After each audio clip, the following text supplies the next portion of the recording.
Tuhan, kita tundukkan kepala. Bapa, kembali kami datang menghampiri hadirat-Mu Bapa, menaikkan ucapan syukur beribu-ribu syukur Tuhan. Karena saat ini kami ingin mendengar firman-Mu.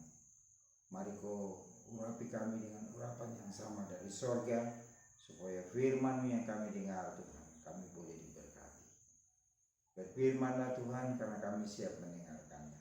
Dalam nama Yesus Kristus Tuhan kami. Mari yang percaya katakan sama-sama, amin. Salam.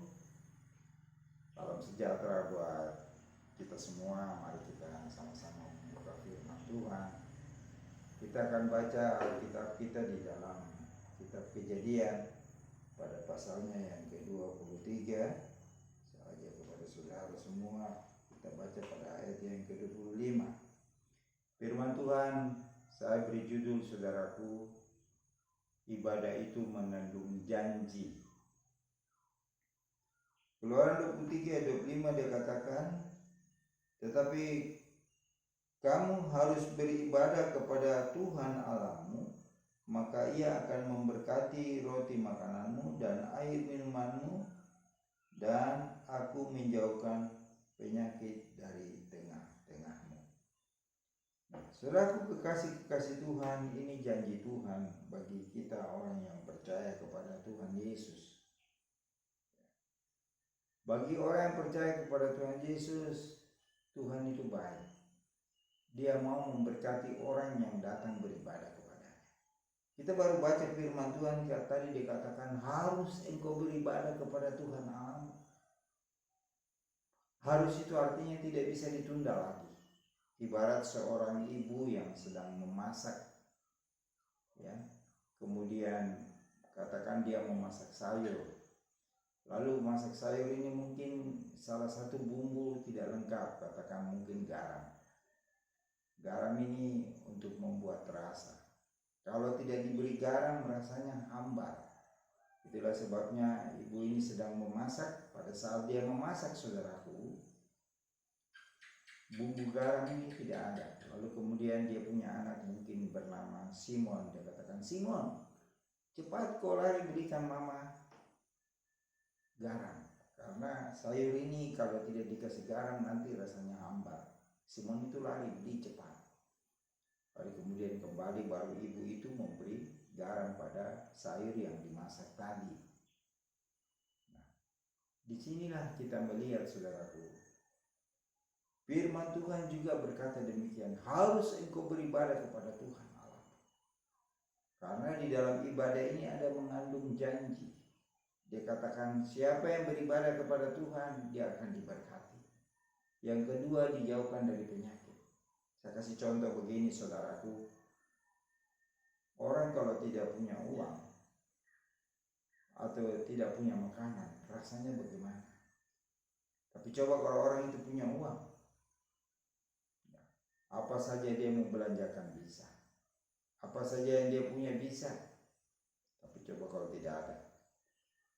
Nah, demikian pula saudaraku, orang yang mengalami sakit, kalau orang sehat, apa saja yang mau dimakan itu semua enak. Dia mau jalan ke sana ke sini enak. Pokoknya merdeka, bebas. Tetapi kalau dia sakit, walaupun makanan enak bagaimanapun tidak akan bisa. Ya. Nah, inilah sebabnya Tuhan berjanji kepada kita, kalau kita beribadah kepadanya, maka Dia akan memberkati roti makanan kita. Artinya apa yang menjadi kebutuhan kita itu Tuhan sudah sediakan. Demikian pula kalau kita tidak diberkati rasanya bagaimana? Ya.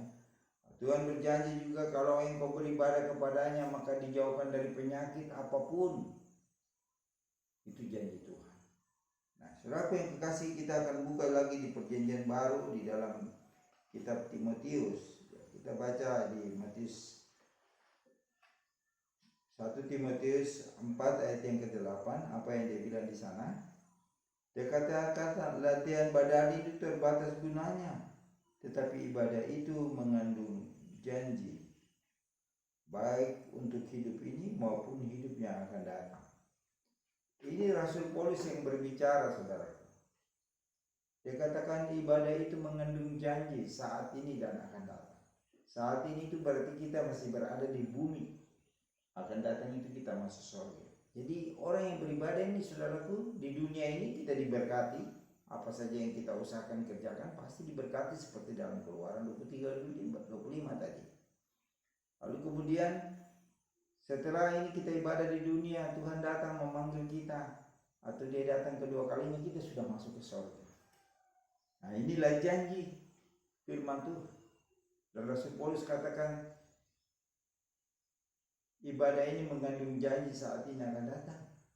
Latihan badan itu terbatas, artinya waktu masih kanak-kanak itu dia sehat, kuat, dia mampu berjalan, dia mampu berlari, dia mampu bekerja.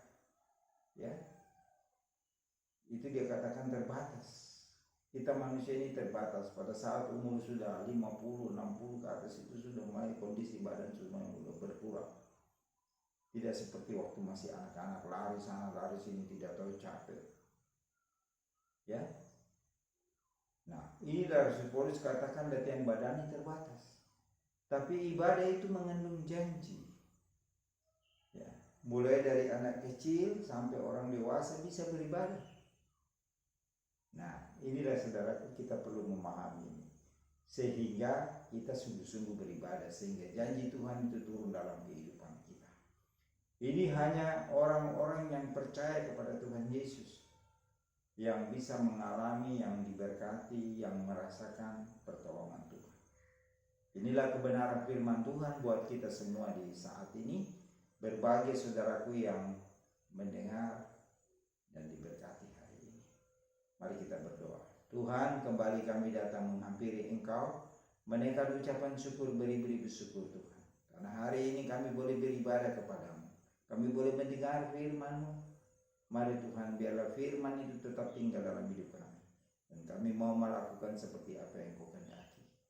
Terima kasih Tuhan, kami percaya pasti Engkau akan menolong kami. Terpuji-puji Engkau. Dalam nama Yesus Kristus Tuhan kami. Yang percaya katakan sama-sama, amin.